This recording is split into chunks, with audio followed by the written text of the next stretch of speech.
श्री शिवाय नमस्तुभ्यम। ओम नमः शिवाय। आप और आपके पूरे परिवार को फाल्गुन पूर्णिमा की हार्दिक शुभकामनाएं। आज हम इस वीडियो में सुनेंगे फाल्गुन पूर्णिमा की संपूर्ण कथा। अगर आपको मेरी कथाएं अच्छी लगे तो वीडियो को लाइक करके चैनल को सब्सक्राइब जरूर करना। तो आइए सुनते हैं 32वीं पूर्णिमासी की व्रत कथा। इसे आप पूरी श्रद्धा प्रसन्न चित्त मन से सुनिएगा। द्वापर युग में एक समय की बात है। यशोदा जी ने भगवान श्री कृष्ण से कहा, हे कृष्ण, तुम सारे संसार के उत्पन्न करता, पोषक तथा उसके संहार करता हो। आज कोई ऐसा व्रत मुझसे कहो जिसके करने से मृत्यु लोक में स्त्रियों को विधवा होने का भय न रहे तथा यह व्रत सभी मनुष्यों की मनोकामना पूर्ण करने वाला हो। श्री कृष्ण भगवान कहने लगे, हे माते, तुमने अति सुंदर प्रश्न किया है। मैं तुमसे ऐसे ही व्रत को सविस्तार कहता हूँ। सौभाग्य की प्राप्ति के लिए स्त्रियों को 32 पूर्णमासियों का व्रत करना चाहिए। इस व्रत के करने से स्त्रियों को सौभाग्य संपत्ति मिलती है। यह व्रत अचल सौभाग्य देने वाला एवं भगवान शिव के प्रति मनुष्य मात्र की भक्ति को बढ़ाने वाला है। यशोदा जी कहने लगी, हे कृष्ण, सबसे पहले इस व्रत को मृत्युलोक में किसने किया था, इसके विषय में विस्तार पूर्वक मुझसे कहो।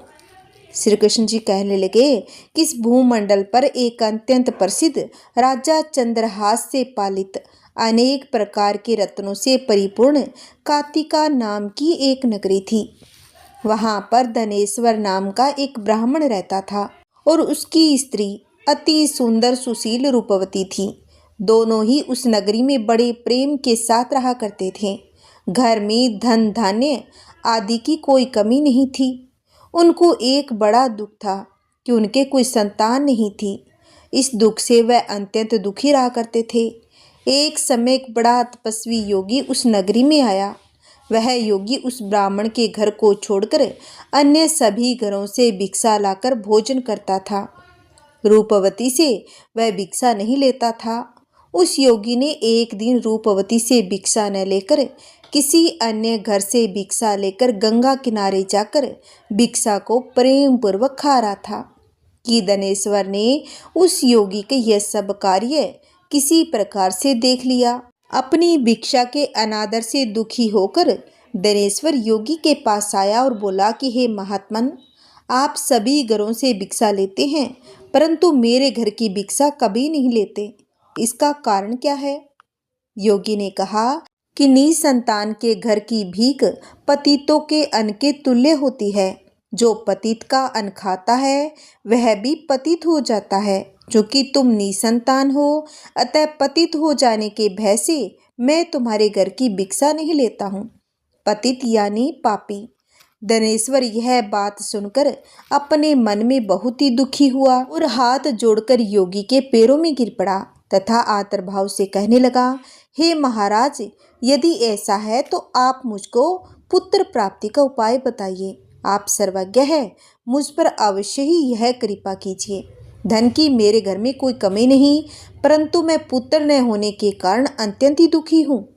आप मेरे इस दुख का हरण करें, आप सामर्थ्यवान हैं। यह सुनकर योगी कहने लगे, हे ब्राह्मण, तुम चंडी की आराधना करो। और घर आकर उसने अपनी स्त्री से सब वृत्तांत कहा और स्वयं तप के निमित्त वन में चला गया। वन में जाकर उसने चंडी की उपासना की और उपवास किया। चंडी ने 16वें दिन उसको स्वप्न में दर्शन दिया और कहा, हे धनेश्वर, जा तेरे पुत्र होगा, परंतु वह 16 वर्ष की आयु में ही मृत्यु को प्राप्त हो जाएगा। यदि तुम दोनों स्त्री पुरुष 32 पूर्णमासियों का व्रत विधि पूर्वक करोगे तो वह दीर्घायु होगा। जितनी तुम्हारी सामर्थ्य हो आटे के दिए बनाकर शिव जी का पूजन करना, परंतु पूर्णमासी तो 32 हो जानी चाहिए। प्रातःकाल होने पर इस स्थान के समीप ही तुम्हें एक आम का वृक्ष दिखाई देगा। उस पर तुम चढ़कर एक फल तोड़कर शीघ्र अपने घर को चले जाना। अपनी स्त्री से सब वृत्तांत कहना। ऋतु स्नान के बाद वह स्वच्छ होकर भगवान शंकर जी का ध्यान करके उस फल को खा लेगी। तब शंकर भगवान की कृपा से उसको गर्भ रह जाएगा। जब वह ब्राह्मण प्रातःकाल उठा तो उसने उस स्थान के पास ही एक आम का वृक्ष देखा, जिस पर एक अत्यंत ही सुंदर आम का फल लगा हुआ था। उस ब्राह्मण ने उस आम के वृक्ष पर चढ़कर उस फल को तोड़ने का प्रयत्न किया, परंतु वृक्ष पर कई बार प्रयत्न करने पर भी वह न चढ़ पाया। तब तो उस ब्राह्मण को बहुत ही चिंता हुई और विघ्न विनाशक श्री गणेश जी की वंदना करने लगा। हे दयानिधे, अपने भक्तों के विघ्नों का नाश करके उनके मंगल कार्य को करने वाले, दुष्टों का नाश करने वाले, रिद्धि सिद्धि के देने वाले, आप मुझ पर कृपा करके इतना बल दे कि मैं अपने मनोरथ को पूर्ण कर सकूं।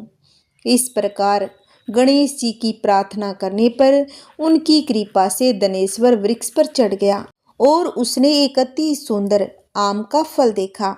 उसने विचार किया कि जो वरदान से फल मिला था यह वही है और कोई फल दिखाई नहीं देता। उस दनेश्वर ब्राह्मण ने जल्दी से उस फल को तोड़कर अपनी स्त्री को लाकर दिया और उसकी स्त्री ने अपने पति के कथनानुसार उस फल को खा लिया और वह गर्भवती हो गई। देवी जी की असीम कृपा से उसे एक अत्यंत सुंदर पुत्र उत्पन्न हुआ, जिसका नाम उन्होंने देवीदास रखा। माता पिता के हर्ष और शोक के साथ वह बालक शुक्ल पक्ष के चंद्रमा की भांति अपने पिता के घर में बढ़ने लगा। भवानी की कृपा से वह बालक बहुत ही सुंदर, सुशील और विद्या पढ़ने में बहुत ही निपुण हो गया। दुर्गा जी की आज्ञा अनुसार उसकी माता ने 32 पूर्णमासी का व्रत रखना आरंभ कर दिया था, जिससे उसका पुत्र बड़ी आयु वाला हो जाए। 16वां वर्ष लगते ही देवी दास के माता पिता को बड़ी चिंता हो गई कि कहीं उनके पुत्र की इस वर्ष मृत्यु न हो जाए। इसीलिए उन्होंने अपने मन में विचार किया, यदि यह दुर्घटना उनके सामने हो गई तो वे कैसे सहन कर सकेंगे। उन्होंने देवीदास के मामा को बुलाया और कहा, हमारी इच्छा है कि देवीदास 1 साल तक काशी में जाकर विद्या अध्ययन करे। उसको अकेला भी नहीं छोड़ना चाहिए, इसीलिए साथ में तुम चले जाओ और 1 वर्ष के बाद इसको वापस लौटा लाना। सब प्रबंध करके उसके माता पिता ने काशी जाने के लिए देवीदास को एक घोड़े पर बैठाकर उसके मामा को उसके साथ कर दिया। किंतु यह बात उसके मामा या किसी और से नहीं कही। दनेश्वर ने सपत्नी अर्थात अपनी पत्नी के साथ अपने पुत्र की मंगल कामना तथा दीर्घायु के लिए भगवती दुर्गा की आराधना और पूर्णमासियों का व्रत करना आरंभ कर दिया। इस प्रकार बराबर 32 पूर्णमासियों का व्रत पूरा किया। कुछ समय के बाद एक दिन वह दोनों मामा और भांजा मार्ग में रात्रि बिताने के लिए किसी गांव में ठहरे हुए थे। उस दिन उस गांव में एक ब्राह्मण की अत्यंत सुंदरी, सुशीला, विदुषी और गुणवती कन्या का विवाह होने वाला था। जिस धर्मशाला के अंदर वर उसकी बारात ठहरी हुई थी, उसी धर्मशाला में देवीदास और उसके मामा भी ठहरे हुए थे। संयोगवश कन्या को तेल आदि चढ़ाकर मंडप आदि का कृत्य किया गया तो लगन के समय वर को धनुर्वात हो गया। तत्पश्चात वर के पिता ने अपने कुटुंबियों से परामर्श करके निश्चय किया, यह देवीदास अपने पुत्र जैसा ही सुंदर है, मैं इसके साथ ही लगन करा दूं और बाद में विवाह के अन्य कार्य मेरे लड़के के साथ हो जाएंगे। ऐसा सोचकर वह देवीदास के मामा से जाकर बोला कि तुम थोड़ी देर के लिए अपने भांजे को हमें दे दो, जिसे विवाह के लगन का सब कृत्य सुचारू रूप से हो सके। तब उसका मामा कहने लगा कि जो कुछ भी मधुपरक आदि कन्यादान के समय वर को मिले वह सब हमें दे दिया जाए, तो ही मेरा भांजा इस बारात का दूल्हा बनेगा। यह बात वर के पिता ने स्वीकार कर ली और इस तरह से देवीदास का विवाह उस कन्या के साथ हो गया।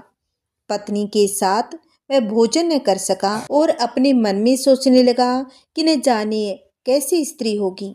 वह एकांत में इसी सोच में गर्म निश्वास छोड़ने लगा तथा उसकी आंखों में आंसू भी आ गए।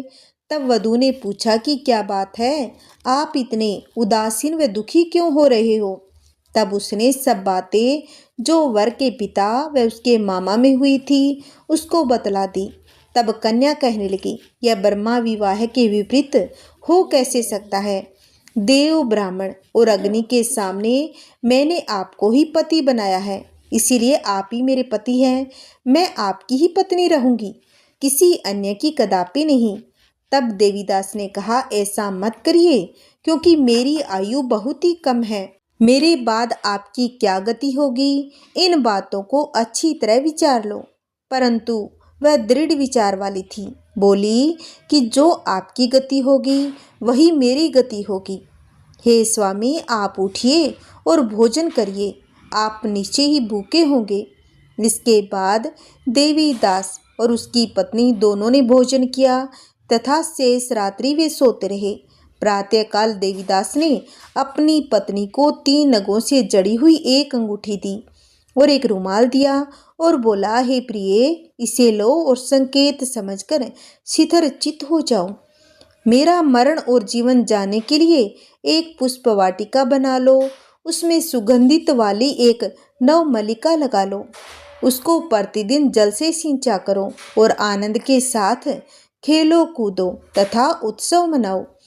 जिस समय और जिस दिन मेरा मरण अंत होगा ये फूल सूख जाएंगे। जब ये फिर से हरे हो जाएं तो जान लेना कि मैं जीवित हूँ।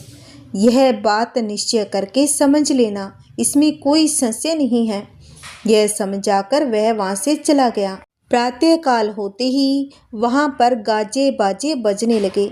जिस समय विवाह के कार्य समाप्त करने के लिए वर तथा सब बाराती मंडप में आए तो कन्या ने वर को भली प्रकार से देखकर अपने पिता से कहा, यह मेरा पति नहीं है। मेरा पति तो वही है जिसके साथ रात्रि में मेरा पाणी ग्रहण हुआ था। इसके साथ मेरा विवाह नहीं हुआ। यदि यह वही है तो बताए कि मैंने इसको क्या दिया।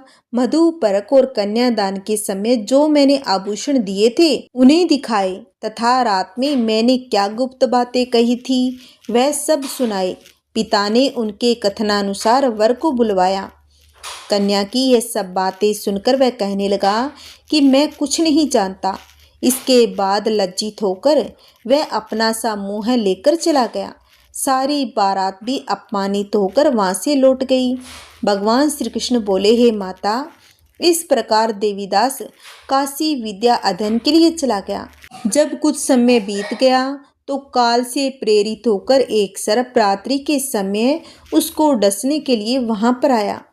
उस विस्तर के प्रभाव से उसके शयन का स्थान चारों ओर से विष की ज्वाला से विषैला हो गया, परंतु वर्तराज के प्रभाव से उसको काट न पाया, क्योंकि पहले ही उसकी माता ने 32 पूर्णिमा का व्रत रख रखा था। इसके बाद मध्याह्न के समय स्वयं काल वहां पर आया। उसके शरीर से उसके प्राणों को निकालने का प्रयत्न करने लगा, जिससे वह मूर्छित होकर पृथ्वी पर गिर पड़ा। भगवान की कृपा से उसी समय पार्वती जी के साथ श्री शंकर जी वहां पर आ गए। उसको मूर्छित दशा में देखकर पार्वती जी ने भगवान शंकर से प्रार्थना की, हे महाराज, इस बालक की माता ने पहले 32 पूर्णमासियों का व्रत किया था, जिसके प्रभाव से हे भगवान आप इसको प्राण दान दें। भवानी के कहने पर भक्त वत्सल भगवान श्री शिव जी ने उसको प्राण दे दिया। इस व्रत के प्रभाव से काल को भी पीछे हटना पड़ा और देवीदास स्वच्छ होकर बैठ गया। उधर उसकी स्त्री उसके काल की प्रतीक्षा किया करती थी। जब उसने देखा कि उस पुष्प वाटिका में पत्र पुष्प कुछ भी नहीं रहे तो उसको अत्यंत ही आश्चर्य हुआ। जब वह वैसे ही हरी भरी हो गई तो वह जान गई कि वह जीवित हो गए हैं। यह देखकर वह बहुत ही प्रसन्न मन से अपने पिता से कहने लगी कि पिताजी, मेरे पति जीवित हैं, आप उनको ढूंढिए। जब 16वां वर्ष व्यतीत हो गया तो देवीदास भी अपने मामा के साथ काशी से चल दिया।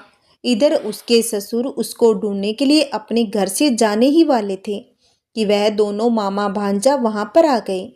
उसको आया देखकर उसका ससुर बड़ी प्रसन्नता के साथ अपने घर में ले आया उस समय नगर के निवासी भी वहां इकट्ठे हो गए।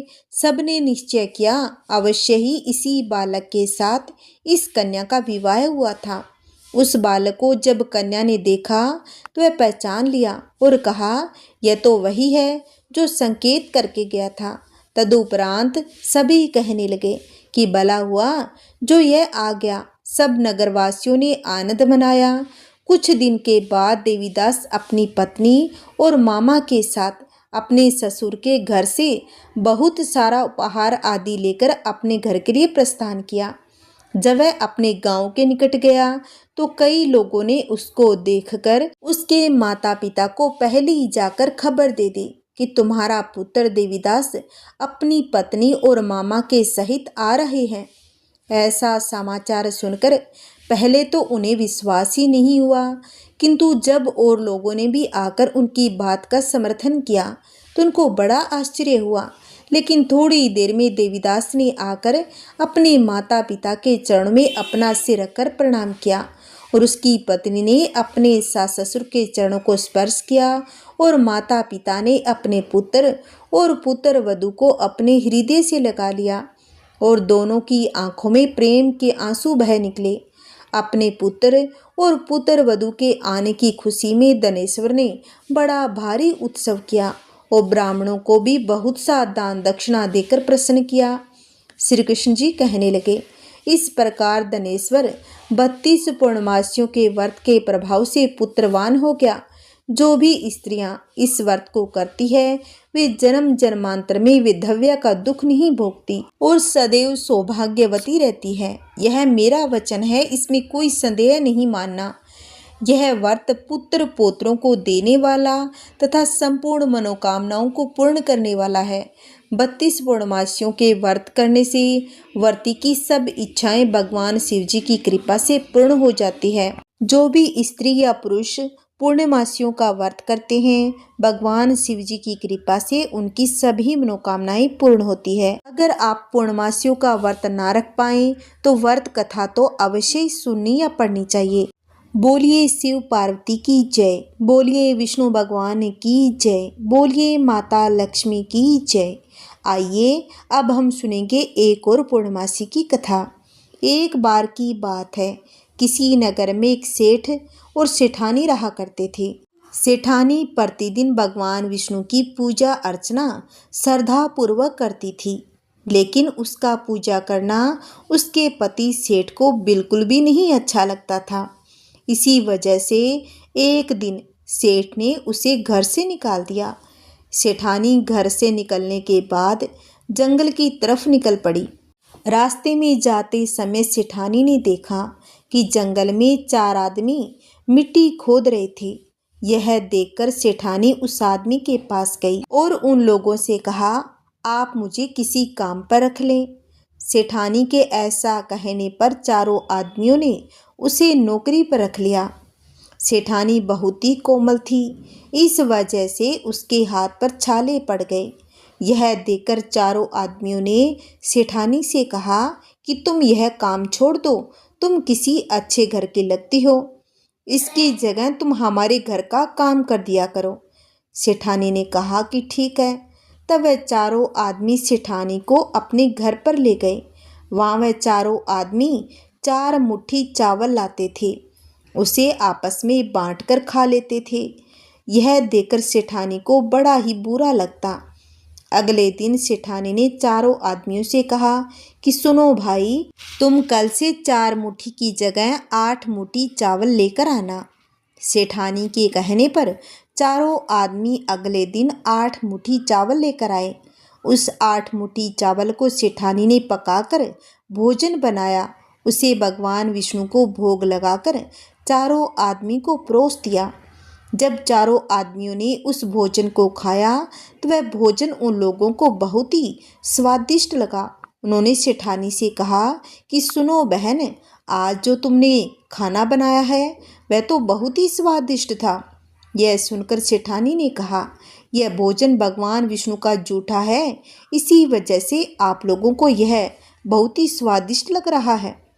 सेठानी के जाने के बाद सेठ भूखा रहने लगा। आसपास के लोग उसे देखकर ताना मारने लगे कि यह आदमी सिर्फ अपनी पत्नी यानी सेठानी की वजह से ही भोजन किया करता था। यह सुनकर सेठ एक दिन अपनी पत्नी सेठानी को खोजने के लिए जंगल की तरफ निकल पड़ा। रास्ते में उसे वही 4 आदमी मिट्टी खोदते हुए दिखाई दिए। उसे देखकर सेठ ने कहा कि सुनो भाई, क्या तुम मुझे काम पर रख सकते हो? तब चारों आदमियों ने उसे भी काम पर रख लिया, लेकिन मिट्टी खोदने की वजह से सेठ के हाथों में छाले पड़ने लगे, क्योंकि सेठ ने इस तरह का काम कभी नहीं किया था। उसके बाल भी उड़ गए थे।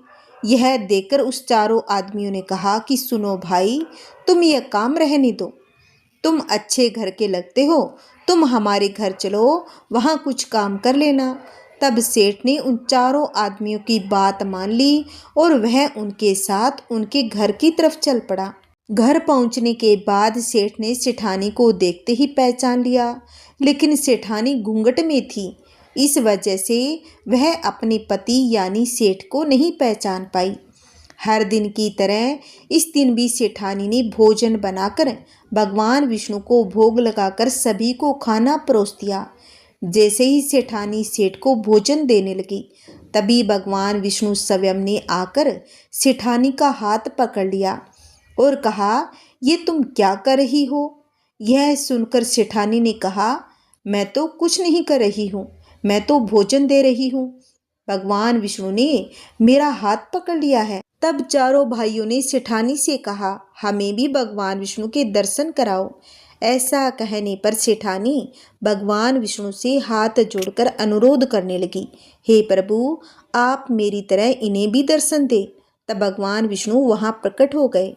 यह देखकर सेठ ने सेठानी से क्षमा मांगी और उसे अपने घर साथ चलने को कहा। तब चारों भाइयों ने अपनी बहन को बहुत सारा धन देकर विदा किया। उसी समय से सेठ भी भगवान विष्णु के भक्त बन गया, उनकी पूजा श्रद्धा पूर्वक करने लगा।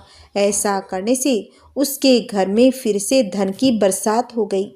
ऐसी मान्यता है, जो भी मनुष्य पूर्णमासी की दिन व्रत रखकर इन कथाओं को आनंद से सुनता है, भगवान विष्णु उनकी सभी मनोकामनाओं को पूर्ण करते हैं। तो आइए भक्तों, अब हम सुनेंगे भगवान विष्णु की आरती। इसे भी आप पूरी श्रद्धा से सुनिएगा।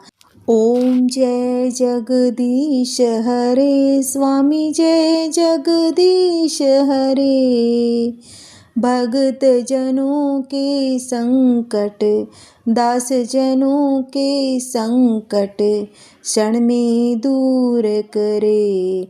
ओम जय जगदीश हरे। जो ध्यावे फल पावे, दुख विन से मन का, प्रभु दुख विन से मन का। सुख संपत्ति घर आवे, सुख संपत्ति घर आवे, कष्ट मिटे तन का।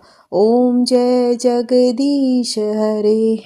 मात पिता तुम मेरे, शरण गहूँ मैं किसे की, स्वामी शरण गहूँ मैं किसे की। तुम बिन और न दूजा, तुम बिन और न दूजा, आस करूँ मैं जिसकी। ओम जय जगदीश हरे। तुम पूर्ण परमात्मा, तुम अंतर्यामी, स्वामी तुम अंतर्यामी। पार ब्रह्मा परमेश्वर, पार ब्रह्मा परमेश्वर, तुम सबके स्वामी। ओम जय जगदीश हरे। तुम करुणा के सागर, तुम पालन करता, स्वामी तुम पालन करता। मैं मूर्ख खल कामी, मैं मूर्ख खल कामी, कृपा करो भरता। ओम जय जगदीश हरे। तुम हो एक अगोचर, सबके प्राणपति, स्वामी सबके प्राणपति। किस विधि मिलूं दया में, किस विधि मिलूं दया मैं तुमको मैं कुमति। ओम जय जगदीश हरे। दीन बंधु दुख हरता तुम ठाकुर मेरे, स्वामी तुम ठाकुर मेरे। अपने हाथ उठाओ, अपने हाथ उठाओ, द्वार पड़ा तेरे। ओम जय जगदीश हरे। विष विकार मिटाओ, पाप हरो देवा, स्वामी पाप हरो देवा। श्रद्धा भक्ति बढ़ाओ, श्रद्धा भक्ति बढ़ाओ, संतन की सेवा। ओम जय जगदीश हरे। श्री जगदीश्वर जी की आरती जो कोई नर गावे, स्वामी जो कोई नर गावे।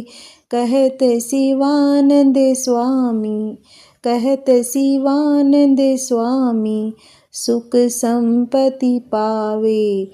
ओम जय जगदीश हरे। स्वामी जय जगदीश हरे। बोलिए श्री विष्णु भगवान की जय, बोलिए माता लक्ष्मी की जय। हरे कृष्णा। अगर आपको मेरी कथाएं अच्छी लगी है तो वीडियो को लाइक करें, चैनल को सब्सक्राइब करें, जिससे आपको आने वाली वीडियो की नोटिफिकेशन मिलती रहेगी। हरे कृष्णा। जय श्री हरि। ओम नमो भगवते वासुदेवाय।